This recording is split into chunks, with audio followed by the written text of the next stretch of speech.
I always tell people, I don't know if I've ever felt anxiety, but maybe that is my anxiety. Yes. But I think of it as preparation. I don't know if that seems weird. Yeah, Like if I'm going into a scenario, I like to run all the little things, because I think from what you're saying is like, if something goes, there's a perfect way or a way that I'd love for this scenario to go. And if it goes that way, great. But I like the what if it detours here? What if it detours here? What if there's something that pops up here? And if I run all those, I'm ready for all the pathways, if that makes sense. Is that bad? Well, I think where it becomes a problem, and when we're actually thinking about disorders, is how much of your time is it taking? And I think people forget about that part, right? Yeah. So when you're thinking about is this an issue? It has to affect you significantly, socially, occupationally, educationally. So if it's not getting in the way of your life, then we're not talking about a disorder anymore. Good.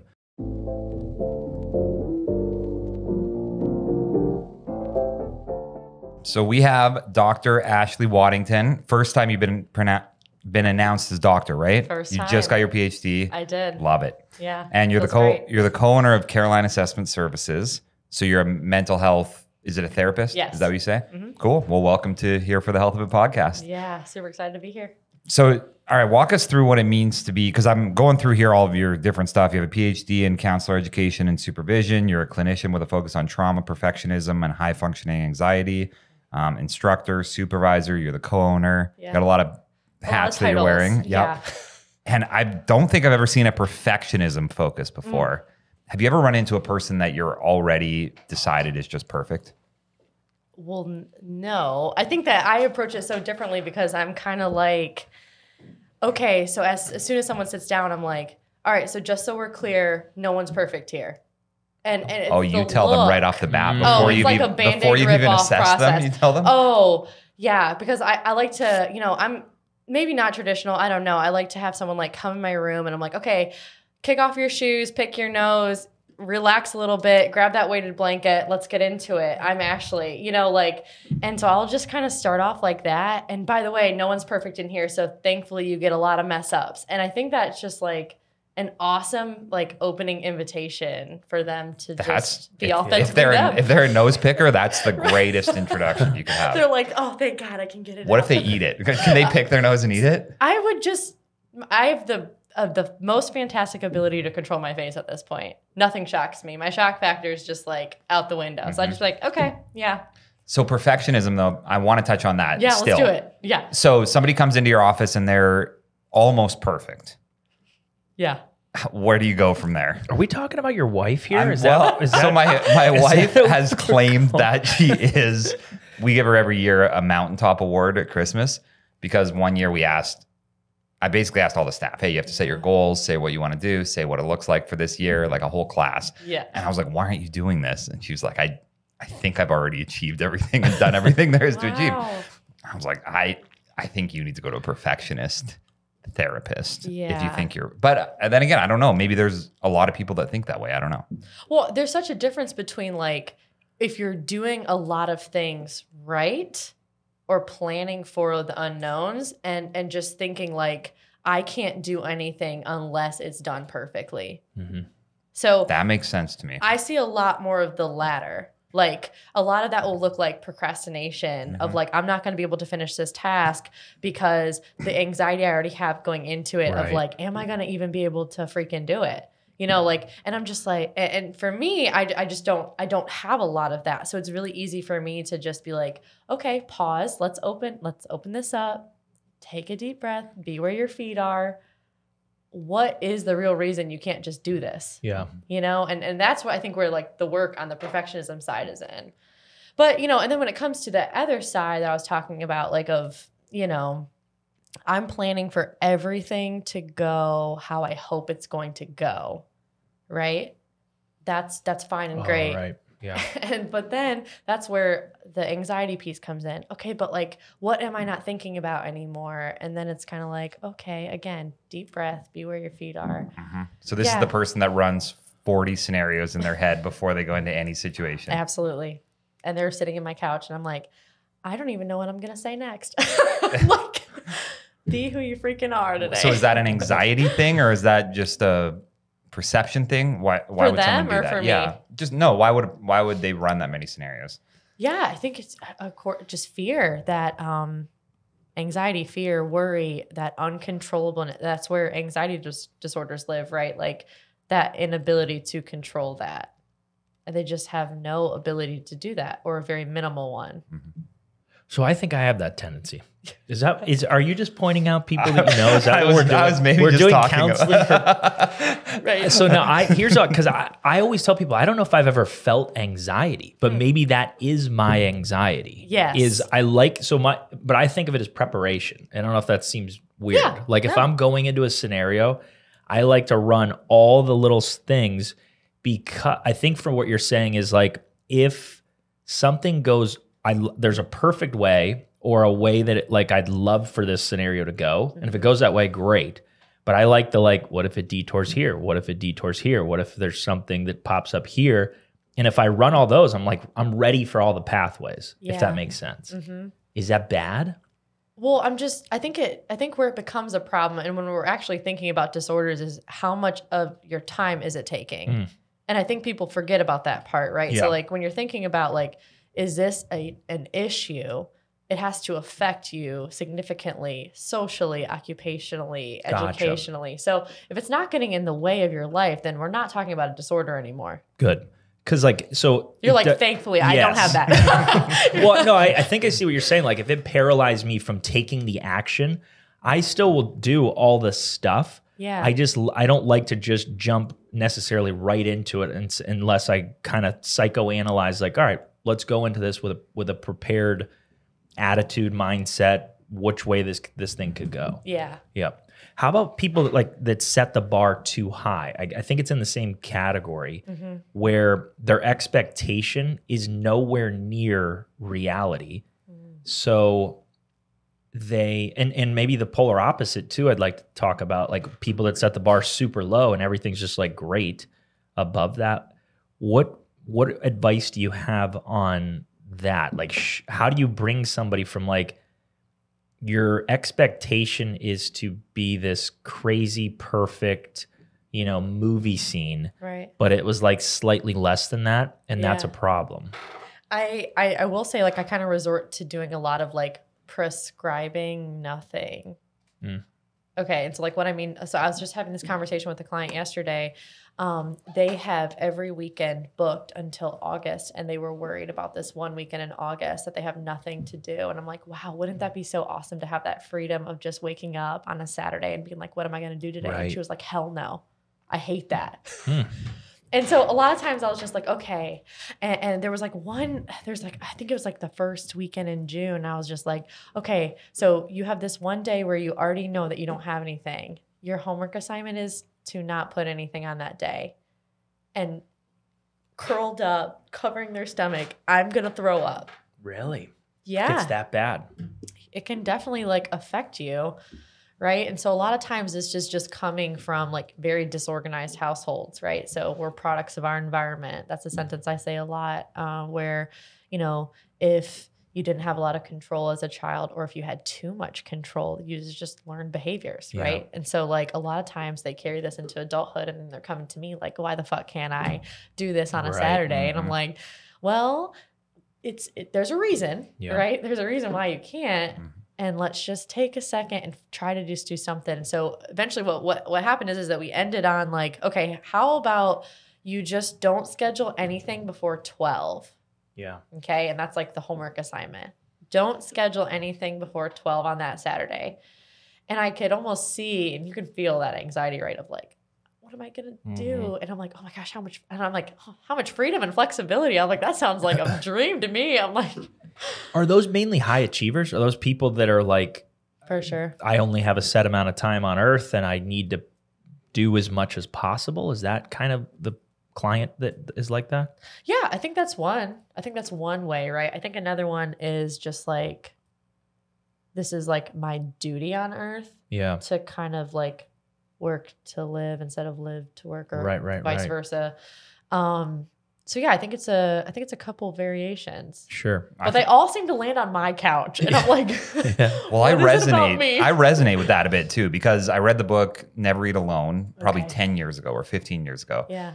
And the idea is you just are always meeting with somebody. Yeah. And the more people that you meet, the more opportunities you have, the better your life is. Yeah. And I implemented that and it's been amazing. Sure. But it's for sure a friction point where my wife is like, we're not doing anything today. And I'm like, we have this person and this person and this thing. And she's like, I just need a weekend where we're not doing anything, which is okay. I mean, I don't curl up. I find things to do. I don't, you know, but it still feels, I think it does feel like you're missing out on something if you're not doing something that weekend. FOMO is showing up hard. Yeah. Right. Yeah. Yeah. And I measure that, like the most important thing I think is time to me, because it's so finite and you can't control it. And I could not wake up tomorrow, or I could leave here today and it'd be over. So I think that's what's probably hard about planning, and not necessarily planning nothing, but like if nothing is happening, I feel like my brain just says like, I gotta do something, because nothing is just not valuable. Mm-hmm. And maybe, how often do people do nothing? Like, are there people on the opposite side where they're like, that's what I do is nothing? Yeah, I think that's also like where a spectrum is, right? Like, so I have these people that sit on my couch that are just like, I could never even think of doing nothing. And then I have this opposite end where they're like, I can't even get myself to do something. And that's like a really hard space for me, because I live a lot. And like what y'all are talking about is like, I live a lot by that too. Like I love being at my office. I'm the most productive at my office. When I'm at home, my husband and my dogs are like, pay attention to me. So I'm like, okay. So yeah, I think that both happen. All that to say, both happen. But again, it's just like, why aren't you allowed to have nothing? I think that's a question I come back to with clients, is like, why does it, I hear what you're saying about time. I hear what you're saying about, I just want to get stuff done, but why aren't you allowed? Why is there no permission? Why is this always filled? Yeah. That I'm kind of like, just like, well, you're in my office because you're saying that this is an issue that you don't do this, but then you're going to argue with me or, try to challenge that thought. And I'm just like, why do you have to do this then? Right. So out of all the clients that you see, and you were telling me earlier, probably 15 to 25 a week is where the private practice, client base is. Yeah, for sure. How would it break down post-COVID versus pre-COVID? So I think, and from what I've been seeing, anxiety, depression, addiction have skyrocketed in the last 3 years. Domestic violence, that's good. Yeah. And then huge. Before that, they may have been a little bit different, or maybe I just didn't hear about them as much. Yeah. So I'm curious what the changes have been there in your practice. Yeah. So wildly, whenever COVID happened, my partner and I, it was just us two at that point, before we kind of grew into a practice. We only closed until May of 2020. And then we opened our office back up to see people in person. Of course, we were masked for a while, but we only like skyrocketed and grew. And it was really because people had places, they wanted to be able to go places, one, and why not get help? They have more time than ever to kind of focus on themselves, right? So the things I seen the most, which is why I really kind of dive into the trauma side of things too. I'm trained in EMDR, which I know that you've had some other individuals do that as well. Domestic violence rates grew by 40% during COVID. Suicide rates like tripled. Yeah. So people are left isolated. They're more socially anxious. So they don't even want to go places anymore, because they're like that fear of like, am I going to get sick, or is like something going to happen if I go out here? Or they've just lost touch with, how do I interact with a human? Like, how do I socially just like interact with a human again? So that's kind of like what I feel like we've seen a lot, is definitely some increased couples related stuff or relational stuff. Definitely, more depression, more anxiety, social anxiety. Yeah. Yeah. The domestic abuse one. And I feel like sometimes I'm sheltered to some of these things. where you see all these different sides of it, and I don't necessarily see that. So what does that look like now? Is it mostly verbal? Is it mostly physical? Is it mostly males abusing females? Is it more females, male? I don't know what even that looks like. Yeah, all the above. Yeah, all of it. And mixtures of all of it. So I think that what I can say I have seen just based off of my clients is a lot more emotional, or what a hot term right now is gaslighting, right? Where it's psychological manipulation. Oh, so I don't know what that means, but I have heard that. Maybe explain that. Yeah, let's do it. Because a lot of times I think people are using narcissist and gaslighting in a lot of sentences that they're saying, and not realizing that narcissistic personality disorder is a personality disorder that like 1 to 2% of the population has. Not every ex-boyfriend that you have is a narcissist. Right. And I'm saying ex-boyfriend because I'm hearing a lot of this from females. I'm not trying to invalidate their experience. I definitely think that there's some traits that are connected to that. But gaslighting is traditionally kind of coupled with narcissistic behavior, meaning like little regard for the other person. A lot of like, you didn't say that when you told me you were on the way. Making someone feel as if they are crazy for things that they've said, or feeling like their words are being used against them. I'm trying to think of like another example. So if someone's dated 12 narcissists, right. I'm like, probably there's not. Just no way. It's probably them, not the narcissists. Well, I don't even know if it's probably them. Right. They're just into narcissists and they find the 1%. I don't even know if there's a narcissist always there. I almost just have to tie this back to, well, like, what is a healthy relationship even mean? And I see a lot of like stunted growth there too with younger people in relationships. It's kind of just like, okay, what is your definition of a healthy relationship at this point? Because if they're like, if I have one person here that's like their second toe is bigger than their first toe and I just like can't be with them anymore, I'm like, okay, that's extremely picky. That's not a good character point, trait. but picky. I always thought that was a good thing here. Right. But then if Canadian. I'm on the other side hearing like, they're telling me that like I can't achieve this dream because they don't think I'm smart enough to do it. Then I'm like, okay, there's something wrong there. Right. I'm very much like strong, independent, identify as a woman, very much like, nope, we're not putting things in the way, especially people who are going to try to like hurt our dreams. Right. That's good. Can you put that back up? Brett had gaslighting up there. I want to see what it is. To manipulate someone using psychological methods into questioning their own sanity or powers of reasoning. Yeah. Interesting. So it's psychological manipulation. Psychological manipulation. Yeah. Yeah. You hear it is. It's like the popular term now. Both of those, narcissism and gaslighting. Mm-hmm. So what are some drills that you do, or homework assignments maybe for cases? Let's stay in the domestic violence world. Like, what would you recommend they do? And then I'd also be curious about like, what are some drills or things for people that they could do maybe for depression or anxiety, like homework? Yeah. So I will say I'm a terrible homework giver. Okay. Well, one, because I'm like, I realize that you paid for a service to come see a therapist, but I'm also just like not a teacher in that moment. Like sometimes I can do some psychoeducation, but so a lot of times I'm maybe not giving out a homework assignment, but I might just be think and consider this. Right. And so that I might just like some thought processing things. Right. And then, so whenever it comes to any type of abuse in general, my first question is always safety. Yeah. Are you safe? Right. Because my follow-up is if you're not, then we're going to figure out how to do this. You're probably not going to leave here without having somewhere to go. Yeah. So we connect a lot with Sister Care, for example, is an example of an agency that for hurt, battered women and their families. So we see clients from there a good bit.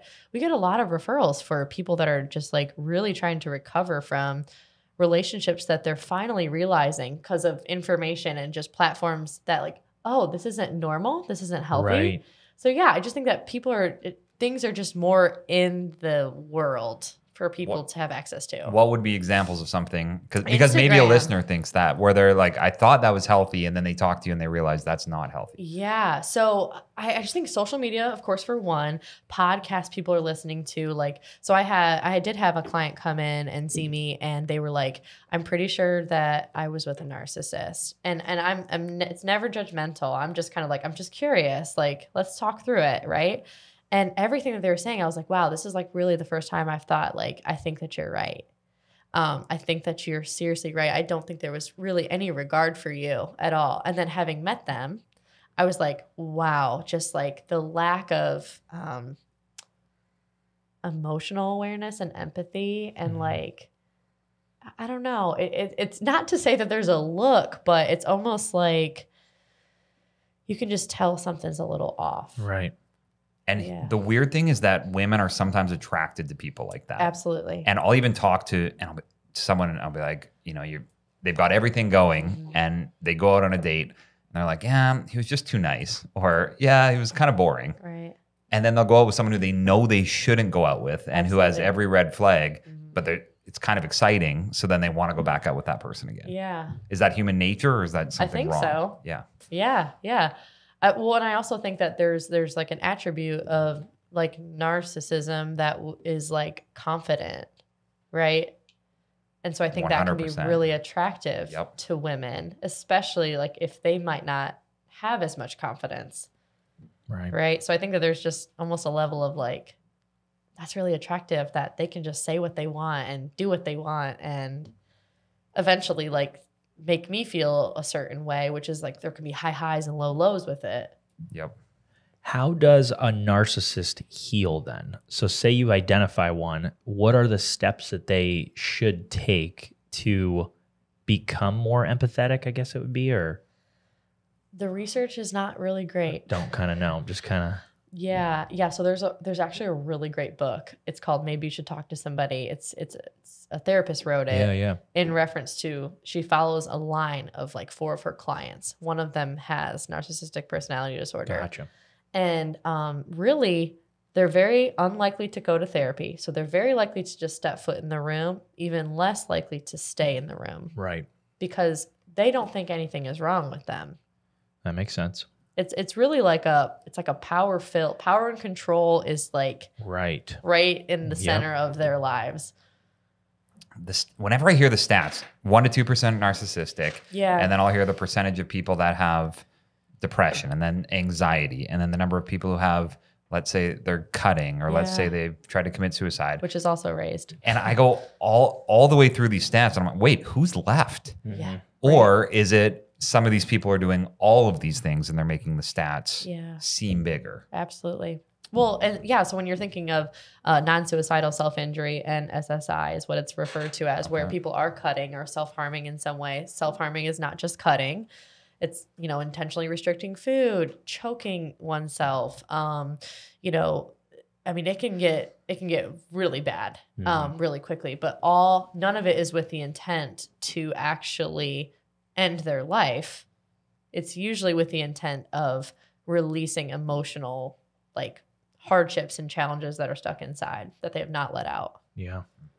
And if a person, so say that you find someone that has that, or that you think would have tendencies to do that, and then they come see you, are they once a week for a year usually, or hard to say. 10 years, or is there a process that you sometimes in 10 visits you can see change?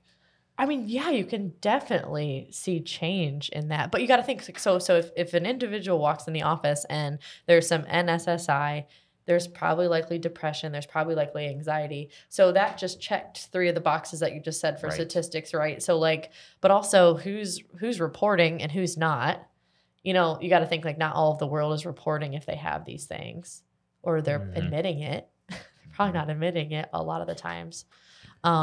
But yeah, the rates of like cutting have definitely increased. But so anyway, to get back to your question, it's hard to say how long I'm meeting with someone. It seems my caseloads are usually heavier in terms of I'm not seeing someone come in with like their employee assistance program, for example, all insurances have some type of EAP where they get free sessions for X amount of sessions. I'm not really seeing many of those cases. I think traditionally, because of who I am as a therapist, I definitely like to get in there. And I was saying this earlier. I'm like in the dirt. We're in the mud for a long time. We're solving shit. We're figuring stuff out together. And then like you're growing through the process. Yeah. I don't see people less than a year. A lot of times. Yeah. A lot of times I don't. Weekly or biweekly, just kind of depending. Because, you know, once you start learning things and then you're trying things out, all of a sudden you're like, wow, so this means this means this. And like their insights growing. It's such a cool process for a therapist. Well, and so the self-harm thing, have you seen 50 Shades of Grey? Yes. So it was mind-blowing to me when I grew up to realize that book was the bestseller anywhere. Yeah. And nobody really talked about it, but then I would end up in a circle and 50 different women have all read it and all love it. For sure. So is this a new thing or has this always been there, do you think? This idea of, and maybe you can explain 50 Shades of Grey better than me because I haven't seen it, but I understand kind of the concepts behind it. He knows a guy that knows a guy. Watched them and read the book. Yeah. I love that the conversation is going in this direction. So through our office, we have a lot of different therapists. So I traditionally only see individuals. We have a family or relational therapist. We have a couple play therapists. We have a couple cognitive behavioral therapists, right? Like, so we have like a wide range. And so this past weekend, we do a relationship talk every other month where we invite conversations around what does healthy relationships look like. This past weekend was on pain and pleasure and BDSM. Right. So what that means, what that stands for is bondage, dominance, masochism, or sadism, masochism. Mm-hmm. Right. So like that's what's happening in 50 Shades of Grey. Yes. Is which BDSM. Bondage and dominance are pretty straightforward. Absolutely. Masochism. Yeah. I don't know what that is. I really need to look that up too. Yeah. And then BC. And then what's S? Sadism. Sadism. Yep. Is that the one where you want to be like peed on? I think it is. Or like publicly humiliated. And so I'm sitting in this, I wasn't giving the chat this weekend, but it got in this direction. I'm like getting out my writing tools. I'm like, I'm learning tune right now because I mean, there's just, the world is changing. So we were really having conversations around like polyamory, like polygamy. Yeah. What does this look like? What does this mean? And it was just like super cool to have like a lot of different perspectives in there. Yeah. But yeah. I'm pretty sure 50 Shades of Grey is like bordering on all of those things. I'm like, but let's see what this is. Oh yeah, here's masochism. Oh, derive pleasure. The tendency to derive pleasure, especially sexual gratification from one's own pain or humiliation. Yeah, like that almost seems like that would still fit into. More submissive, I guess. Oh, so one likes to be dominated, the other one likes to be the. That would be like getting whipped. Yeah, people like appears to be painful or tiresome. So yeah, so one example of this is, this is so interesting. So one of the, my partner was sharing that one of the top role plays that couples enjoy doing.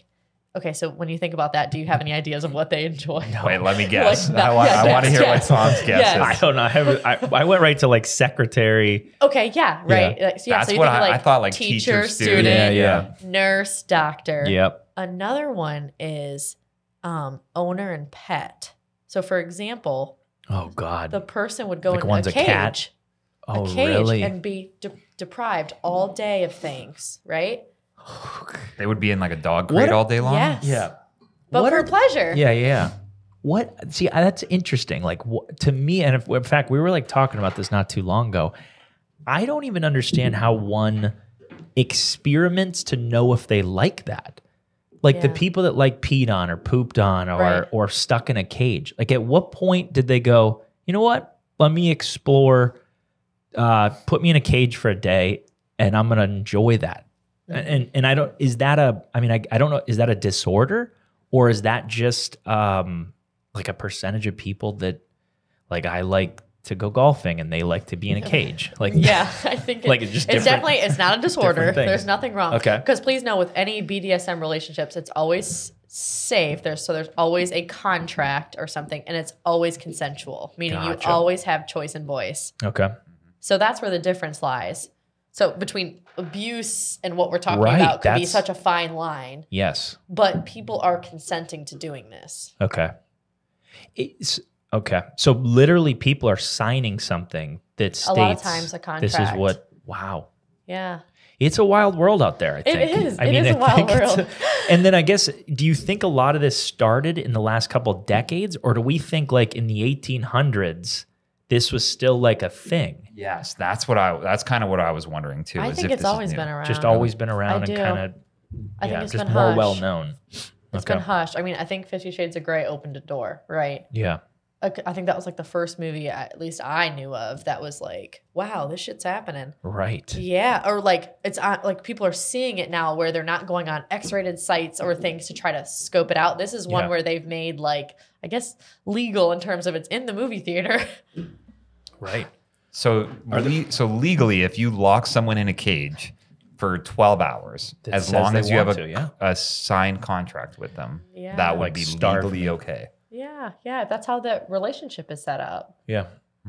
And there's furries, there's people that dress up and Yeah. stuff. There's a high school in Canada that I didn't go to it, but I know of it, or it was near me, where they have a litter box in the classroom Wow. in the high school Yeah. because somebody Oh, identifies as a cat. identifies I think it's a cat. Yeah. Okay. Yeah. Yeah. Yeah. But at some point, that seems like Where does it something's end? not. Yeah. Exactly. Like, where do the requests end, honestly? Yeah. In this kind of world, it almost feels like where is the line? Or and do we know, like, or maybe it's not a line, I don't know what it is, the gray area. Where does it become black and white, where you have to step in, or people in your world where you go, no, this is a disorder versus a lifestyle, or Sure. whatever that is. Well, I think that the world is trying to erase lines, Mhm. right? Like they're really trying to make things more about the human or the individual, right? But yeah, I think that how they kind of get around that is, of course, entities can make regulations. Schools, right? They can say like, no, we're absolutely not going to have this. This is our protocol. You're attending here. You have the choice to go somewhere else if you want to. So I think that. Well, on that same note, like, does it make your job harder? I guess where I'm going with that is 20 years ago, 30 years ago, in the, what's the book called that you guys use? It's like DSM P- D- or- DSM? Yeah, in that yeah. book, it would state that this whatever used to Yeah. be a disorder, Yeah. and now it's changed. Like the definition is changing. Mm-hmm. So if definitions can change, which I agree, like there's certain things that of course we learn more and things will change. Mm-hmm. But how does that? Wouldn't that make it very difficult for you to assess somebody and say, this is normal and you're just exploring something, and this is abnormal and needs treatment? Yeah, sure. So the funny thing is that BDSM used to be in the DSM. Right. So like it was a disorder until 2013. That's wild. Really? See, yeah. Yeah. So they used to have regulations around that, and then they realized, no, actually people are choosing this. So at that point it can't be abnormal. Because a lot of times with disorders, you have to think like people aren't choosing to be depressed. What about somebody who's choosing to cut themselves? Like That's it's like not a disorder. cutting themselves is not really? No. That's wild. Yeah. So, okay. I mean, not a mental disorder. It's usually as a result of. Right. Something Right. else. So that's- there's, a lot of times cutting is associated with depression. A lot of times it's associated with another Gotcha. personality disorder called borderline personality disorder, where self-harm is kind of part of that okay. lack of emotional release. But yeah, there's no, it's definitely mentioned in the DSM of like non-suicidal Right. self-injury, but Yeah. it's not like a thing. code you submit to insurance. Yeah, I guess that's where I was thinking is like I feel like it just continue to make your jobs almost are becoming more of a moving target because it's not as black and white Mm-hmm. as maybe it used to be. Yeah. And yeah, I don't know. I guess I will say, I think like as a therapist in today's world, it's very hard to stay with all of the times and stuff. Like we like to think that our practice is like super progressive in terms of like accepting everyone, being very forward in like, what are your pronouns as soon as they walk in the door, and like not ever making assumptions and making our face in the community really well known. And it's because we have such a diverse staff that really educates us. Like this morning, we had a treatment team this morning where we just kind of like talk about difficult cases or whatever. And we were talking about the difference between polyamory and polygamous, which one involves one main person who dates a ton of people, and one involves all of them holding hands together. And I'm like, wow, that's just like one letter different in that word, but you're really saying something different here. Yeah, so just being in the know of things. Sure. Wow. And have you seen the movie Waco? No, I haven't. So, or it's a series actually on Netflix, but it's based on the guy who started what they called back then a cult. Okay. And it was in the town of Waco, and then he had all these people that were living there and kids and the whole thing. And he basically called himself a god of some sort, or said that God speaks to him. Yeah. And then everybody else lived in the compound. And it was this really weird thing back then. But it's sounding like now that's not even, and not even a necessarily from government agencies, they would look at it almost like that's normal now, versus back then it was really weird to have a quote unquote cult. Yeah. Yeah. As long as there's consent there. It's so wild. Yeah. To So me. what do you need for, what does a person need for consent? Well, one, to be coherent, right? Good. Like let's just please make sure that's in the room, is that they're coherent and there's like no substances like blocking their ability to make decisions. Just that consent isn't just one time, right? It's not just at the beginning, it's at every step and level, right? And so like making sure like that, you know, if we're talking about like any type of sexual experience, that it's, if you're changing something, is this okay that I do this, right? Which needs to be happening, because maybe it's not okay now. Right. Right. It's a signature every time. Kinda. Yeah. It's an app. I did have someone, I forget who it was. I think he was a hockey player, but say that his business was going to be an app where you would just open it up and then you just have the person click on all the things that were okay and then sign their name at the bottom. And it was just this full consent form for whatever. Wow. You want to be like sexual? Yeah. And or anything. Yeah. Is it okay if I yell at you? Do you want to be peed on? Like all these, I mean, pretty much everything there. And then the person could just literally choose whatever they want. You just kind of look at the printout after. Okay, this is cool. You just take their intake form and you just decide. Yeah, but there is an app for that, which is wild. It's called Mojo Upgrade, I'm pretty sure. No way. I swear. Where couples can actually, like if they, like let's say that you're just starting to enter a relationship and you're like, I don't really know how to have this conversation with my couple to see if they're cool with this. Threesomes, you know, butt stuff, whatever's like, whatever, I guess floats their boat, right? Yep. You can answer all these things beforehand. So it's just like, I just feel like in the work, I'm like not only the therapist, I'm also the student all the time. And I like love that. Yeah, learning all There's a lot to learn. Well, and part of it, like I remember being a kid and being like, if you were calling like my grandparents old fashioned and your father, like they just had their old ways, right? And now I'm like, I guess I'm getting older where I'm like, man, am I old fashioned? That like, I'm not with the, like, what is happening? And then I think like, how does one help me bridge these gaps too? Because I don't think I'm keeping up with the amount of change. And maybe that is that's just what happens, whether it was radio to TV to internet, you know, that kind of thing that happened with older people. But at the speed at which things are changing, like it's almost a little scary in the sense that there's no malice that you want to create if somebody prefers a certain thing, but you just don't know because the ways that you've lived your entire life have never been that. Yeah. Do you know what I mean? And then it could turn into this huge thing that was like, oh my God, I had no idea. And it's because of ignorance. But where do you go to learn this stuff? Like what do you recommend for people? Let's just say people that even struggle with pronouns or people that struggle with LGBTQ or anything in those worlds where it's like back in their day, it was different. And nowadays, it's different. Where do they learn and to keep up to speed? That is such a great question. Because as a therapist, I get like a daily listserv of like what's new. And it's because I'm like a part of a therapist, like I pay for a subscription of like what's new. Right. Outside of that, it's like having conversations like this. Yeah. Right. Or like, for example, Outfest is coming up. It's downtown, essentially where drag, it's an all-day event. It's a June 3rd. I'm pretty sure it's if that's the Saturday. But so Outfest is happening that day, and our whole office is going. And so today we're talking about, okay, what are we wearing? And I, like, one person throws out an idea, and we have a couple people that are, you know, part of the community, like LGBTQ+. And they were just like, nope, that's actually offensive. I'm like, well, news to me. Okay, great. Right. We're not doing that. Let's scratch that out. But so a lot of times it's like having the conversations, you know, asking the questions, the listserv, any trainings that come out, I always send to the team, hey, who's interested in doing this training, sharing it back with the team. Yeah. Okay. But other than that, unless like, you know, I think the other side is like, you know, what is your openness to trying to learn new things, right? Humans get really set in their routine and their ways. So like, what does your own openness look like? Right. Yeah.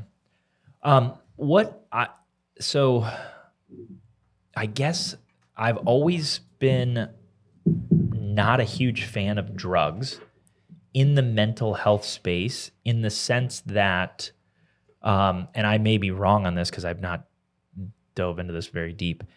Are there objective tests that you guys use that would eliminate anything subjective, that would say, hey, this is a deficiency in whatever, and we need to use medication? Because I've always kind of looked at drugs as, I do think there are cases that probably need them, but because of statistics and what he was mentioning earlier, like the numbers are insane, that it is, there's got to be an overuse or abuse of medication in mostly in the space, because there isn't, or that I know of, an objective way to do it. So with that, like, I was wondering, like, what role do you think drugs play in, because my thought is like, it's almost like giving somebody who, say, needs money, just keep handing them money without teaching them how to actually build wealth or save money. If that's like, let's say a depressed person. It's like, all right, well, let me give you something that alters what reality is for you, but not teach you how to come off of that medication, if that makes sense. And you could probably even split it into prescription drugs and quote unquote recreational, anything that alters reality, I guess. Yeah. So you are referring to like psychotropic, like things that are geared towards mental health. That's what you're asking about? Okay. So yeah, I think there's a time and a place, right? Like if someone is having anxiety or panic attacks, two different things, right? Panic, usually they have no knowledge that it's going to come up, and it comes up. It's usually more intense also, whereas anxiety is usually situation-based. So I think that really plays into it. Okay, so like if someone's having uncontrollable anxiety or panic attacks where, let's say they're waking up in the middle of the night and they're like hyperventilating, not able to breathe, all of a sudden throwing up, I think that we're past the point of like, let's sit down and talk about why you're anxious, right? That doesn't mean it has to be forever, but I think that there's a lot of times people don't have control over that. Right. So you might have to talk about that. Whereas like, I don't think everything does warrant some type of medication. However, we do screenings. So to answer the question in a long-winded way, we screen for a lot of stuff. Usually like the first session, I'll always do like a traumatic experiences scale, depression scale, anxiety scale, and just kind of see where they're at. I share that openly with people. This is what your score is. Is this shocking? It usually never is. I've actually never had someone be like, yeah, that's really shocking. That's off the charts. I'm like, okay, so we're both seeing the same thing. So yeah, I think it just kind of, I always just have that conversation like right up front, like, is medication something that you're interested in? Is this something that you think that you want to try giving just therapy a few weeks, few months just to see how this goes? A lot of times it can just be finally letting some stuff off your chest, like unpacking some stuff that can be helpful. Okay. It's a pretty intense thing, though, to change the serotonin levels in their brain based on a questionnaire that they filled out in that moment in time. And with how hard it is to get off of it, too. Some people think, oh, I'll just get on it. and then I'll just get off of it when I'm better. Right. But it's actually changing the chemicals in your brain, the receptors in your brain. Positive sometimes. And sometimes it feels great to be on it. Yeah. Which then how are you going to get off? It's just easier to be on it than it is to actually deal with what's causing it in the first place. Yeah, for sure. So when it comes to like recreational drugs, I'm always like, okay, how old are they? How often is the use? What's the intention behind the use, right? So like if they're coming to me and they're like, I'm super depressed, and I find out that they smoke, weed all day, every day, I'm like, well, that doesn't seem to be helping, right? However, if I'm like talking to somebody and they're anxious and do it as needed, or I don't know, I'm not a smoker, so I'm also kind of like, well, to each is their own, just as long as it's like safe and consensual is like always my thing. Like safe and consensual, like just don't be out here ODing. Nice. So how do you shut your brain off? Like once you leave and you've had, say, 5 patients in a day and you've heard all the stuff. Yeah. Yeah. Like what does that process look like for you? Or maybe even early on in your career to like now, what does that look like?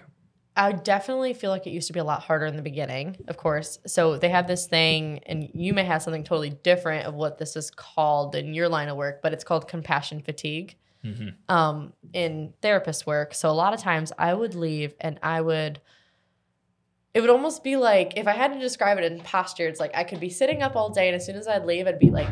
Right. Drained, yeah. Just drained, yeah. So I think that... Yeah, then I used to have like a lot more like crying when I leave. Crying is really therapeutic for me. I could probably cry like in an instant. Yeah, and I'm like super fine with that. And like I'm really in touch with my emotional side. So I think that there's that part that I would come home and do, and then I might not talk. But now what it looks like is I immediately come home and I have to change my outfit. That's the first thing I do. So I say hi to my husband, say hey to my dogs, and I'm like heading upstairs. And he can usually tell by now how long the day has been by how long I stay upstairs. Gotcha. Yeah. So it's kind of like an unwritten rule in the household. Like if I don't come down after 10 minutes, don't come up. I just need a second. So in that time, it's like changing my clothes, putting on my comfy cozies. I'm home, right? We usually go immediately on a walk with the dogs at the end of the day. And... yeah, sometimes I just am like today's a hard day. Yeah, do things like pop up into your head, like say you're laying in bed, or do you sometimes have dreams where it's like, I can't get what I just heard out of my mind? Like, do you feel it physiologically, like where you clench your teeth or grind your teeth or anything like that? Well, that's a great question. I definitely think that's happening. Well, one, I'm pretty great at taking care of myself. I get massages. I go to a chiropractor pretty regularly. Nice. And might switch to here. I don't know. I go to my own therapy. I'm very judgmental of therapists that don't go to therapy. So that's just... it's just same with chiropractors don't get adjusted. Yeah. Yeah. So I'm very judgmental about it. So I do a lot to take care of myself. It happened. Yeah. So I went on a streak where I just would cough like crazy. Is this from your mouth? Did take one sip. Oh God, I can't drink that. She's gonna have to diagnose why you can't drink that. I don't like. Looks like I a just don't. I'm just kidding. Sorry. No, it's okay. So if a woman is crying, what's the best approach for us? Ask what they need. Oh, that's so good. Please. You've never even thought of That that. didn't even cross my mind. You thought, Please. stop crying. Why? Yeah. Are you Oh boy, this is walking through a landmine right now. How do I get out of I'm here? in group therapy right now. Yeah, how do I get out of here? It just in our, I mean, less so with say like my wife or my daughters, pretty straightforward of what to do. Yeah. But because of the kind of how our business works and everything, some days it'll just be, I'll walk in and all of a sudden a staff is crying and I have no idea Life why. stuff. And Tom always looks like, should I give them a hug? And they're like, sometimes people do not want touch. do not want that. Do not touch which people. I don't think he ever. Thank you. I don't know that he ever would. No, I get a pat on the back has. sometimes. Sometimes a pat on. So I mean, my tendency is just to like kind of pretend like it's not happening. Oh, I didn't see you over there. I love don't know what to say. basically you just find out what do you need. Yeah. And How so can if we they help? say What no, do you need nothing. from me? Let's say they say, "Is there anything I can do for you?" No, nothing. Then Just you're give you some safe to just time. walk away. Depends, right? Because women aren't traditionally asked this question. So I think that if your staff knew, like, so if you have this talk with them proactively, not retroactively, you can say, what is it that you would need in a situation like this? And then they're okay to say maybe what that could look like. Like maybe it could just be, I just need to step in a room for 5 minutes, just to cool off, take a drink of water, and then I can come back out and be fine. Yeah. But if you're doing it in the moment, that is such a flood. It's called flooding. It's a flood of emotions that are happening that to even think, okay, I don't even know what the hell I need right now because I don't even know what I need and I'm triggered or I'm X, Y, or Z. So just ask. Just ask. And if you can be proactive, even better. You know what I always think about too, and this may be weird, is like I always wonder, why did God create tears? Like, so biologically, I think, okay, it's like, yeah, if you had something in your eyes, there's some water, kind of rinse that out. But emotionally, it almost feels like why is that connected? You know what I mean? Yeah. I don't know. It's the fastest way to release a stress hormone. Just tears. Tearing it out. Just tearing it out. Tearing it out. That should be a t-shirt. How about men that cry? Like, so I cry at movies more so than real life. Yeah. And sporting event type stuff, which I find very weird. Sports. Well, like the two things you're allowed to is like if a movie hits you or a sporting event. Something like that's exactly it. Like it's harder. It's harder for real life stuff, and maybe it is like the movie's built to have the music and the scene and the whole nine to do that. But I always I'm just sitting there trying to not cry and then still do. Like even this past weekend, there was a golfer who he finished in the top 15 and he just was like a PGA pro from a small country club that made it, and it was just, the story was just remarkable and it just kept getting more and more emotional. And I think a lot of men cried during that on Sunday. Sure. And the only time I've seen Perry Parks cry was when Tiger Woods won the Masters. Yeah. Well, I think it's just, acceptability of, can men do this? Are they allowed? Do you think men should cry more? Yes. I wish they would. More. I wish they would. And it's kind of funny because when I see men and I notice, the twinkle, I'm like, let it out. It's happening. And they're like, get it out there. Where's that tissue? Let me stuff this back up. Well, that's I get. Well, and maybe for men, do you do anything with masculinity and femininity? Is that still kind of a thing? Like maybe, what should that look like percentage wise? Maybe should humans try to get to a balance of 50-50? Oh, we are stepping into wild world. Gray world. Okay. That's dependent on person. Right. Right. So, if you have someone that comes in your office who is born male and enjoys drag. Right.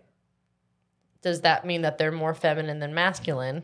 There's so many questions here. Yeah, that's true. So you can't decide that. There's not an achievable level. The achievable thing, I think, is what is the concern that you're having and what do you want it to be? Almost situational, maybe femininity and masculinity. Because I guess say you were 100% masculine and 0% feminine. My thought in that maybe it's harder to connect because you're just so I'm going out to hunt and kill versus nurture and, that kind of thing.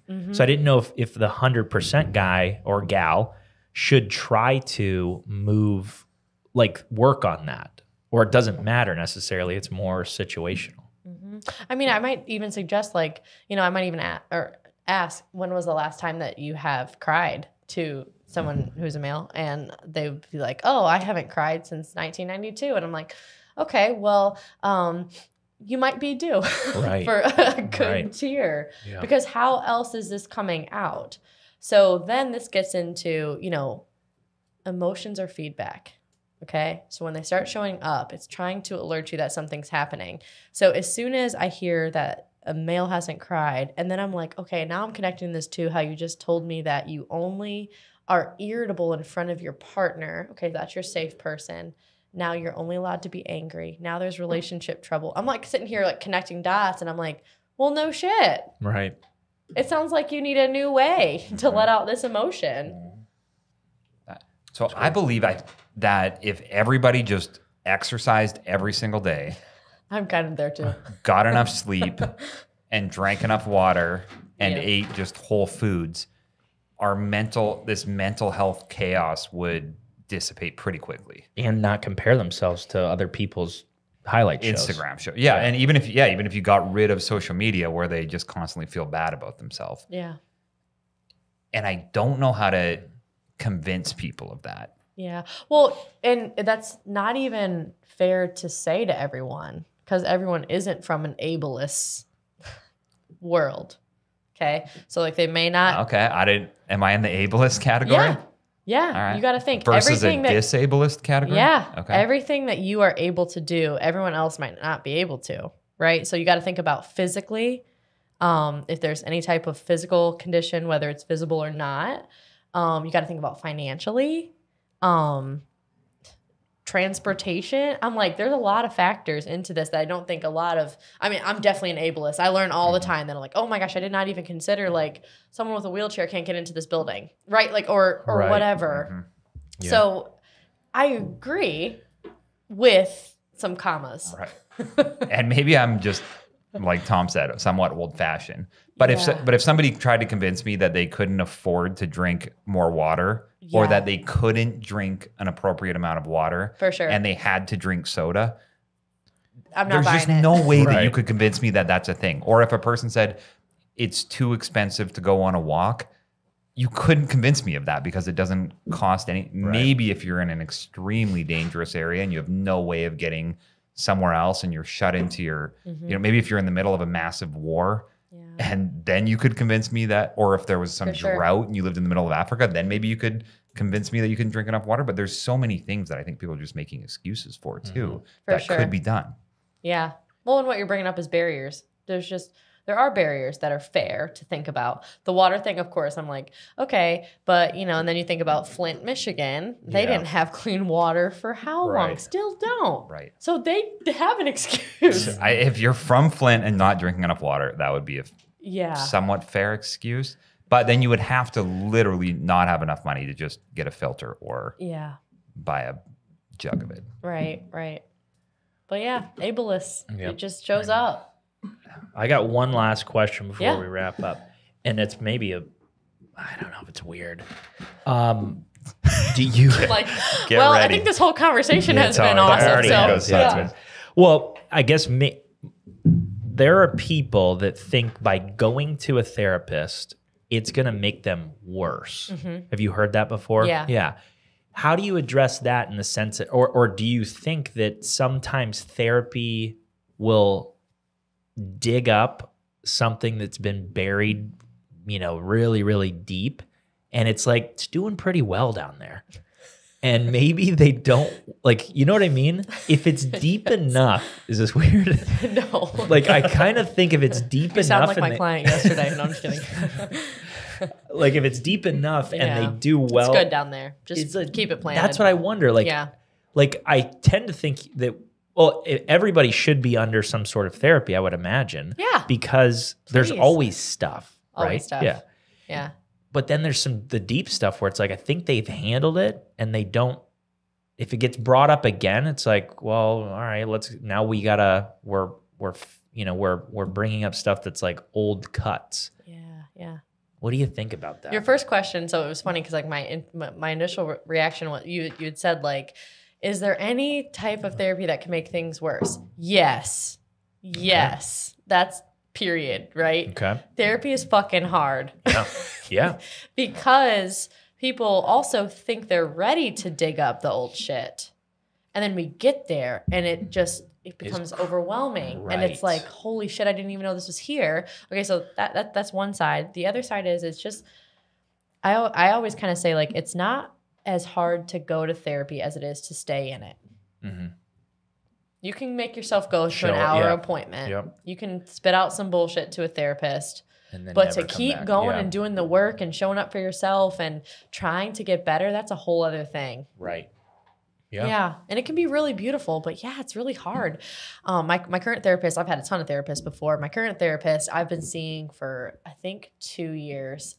We were seeing each other for a while. It was every other week. We did that for a while. Then we did every 3 weeks. And now we do once a month. And then I just reached out and I was like, maybe I want to take a break from therapy. And as soon as that happens, shit hits the fan again. So it's also a dance. Yeah.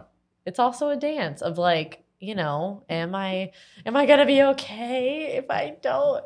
Or like, which is a lot of times when I'm having this conversation with clients about even terminating, like, so, you know, we good here? Like we've met all of our goals, you know, it's me, it's not you. We're gonna break up. Right. I think it's really hard for people because they're like, not only do I have this strong attachment to you, but I've trusted you and I've been vulnerable here and it's felt really safe. Yeah. People don't have that in a lot of places. Sometimes even with their own partners. Right. So, yeah, it's hard. I mean, this has been fascinating. Yeah. Yeah, this has been so fun. I was like, what the hell am I going to talk about? I did not expect any of this. Always. Yeah. So if somebody wants to come and see you or somebody at your practice, can you just walk them through all the different ways to contact you and what that looks like? We're everywhere. We're all over social media, TikTok, Facebook, Instagram. Carolina Assessment Services is our handle for all of that. Nice. Mine personally is LPC Ashley for my Instagram, TikTok, Facebook, all the things. So if they were going to contact, best way is just to contact our office, probably by phone or email. Our email is carolinaassessmentservices@gmail.com. Super easy. You come straight to us. We can kind of just disperse who the referral is to the right person, depending on like if it's a child, adult, couple, whatever. Nice. And then if they want to call, more than happy to call. Do you want me to give the phone number? Oh yeah. Okay. Not your personal cell. Yeah, right. Well, you could if you want. Yeah, We've had 5 people give their personal cell. Okay, no, this is our office phone number, so it's going to go directly to our gatekeeper at the front, low. So our phone number is 803-401-5644. Nice. And what do you do for fun here in Columbia? What do therapists do for fun? Yeah, I mean, I'm also a human. I'm like, I go to breweries. Yeah. My favorite thing to do, honestly, is like DIY projects at home. So like my husband and I just redid our bathroom. I literally learned how to be a plumber on YouTube. So we replaced our toilet and everything. So yeah, so I love DIY. I love painting. I love anything that's really creative based. Sweet. Yeah. All right. Love it. Yeah. Thanks for being on. Thank you. Here. We're here for the health of it. For the health of it.